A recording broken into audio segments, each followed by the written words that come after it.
ვაინის შემთხვევაშიც არ დააყოვნა ბაზრის რეაქცია და ვიღაცებმა იყიდეს coin. სხვათა შორის არც თუ ისე მცირე მოგება გააკეთეს, ანუ იცით როგორ რაღაცა, როდესაც ბაზრის კაპიტალიზაცია დაბალი არის პროექტის, ან ძალიან ცოტა ფული არის, იქ შესვლა და манипуляციების გაკეთება უფრო მარტივია. და ვიღაცებმა როდესაც ნახეს tweet-ი ილონის ბუნებრივია ეს ვაინის coin იყიდეს.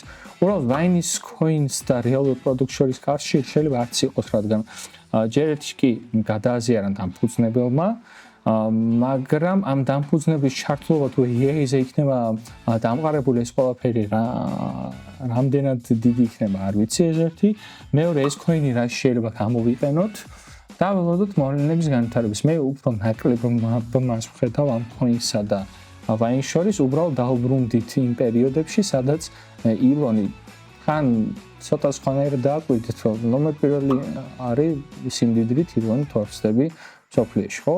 ან ეს ადამიანი დებს ამ tweets და ამ tweet-ის შემდგომ, ამ პოსტის შემდგომ ხდება ესეთი აჟიოტაჟი, ანუ დაბალი ბაზრის კაპიტალიზაციის მქონე პროდუქტებში მსგავსი მოძრაობა შეიძლება ვიხილოთ.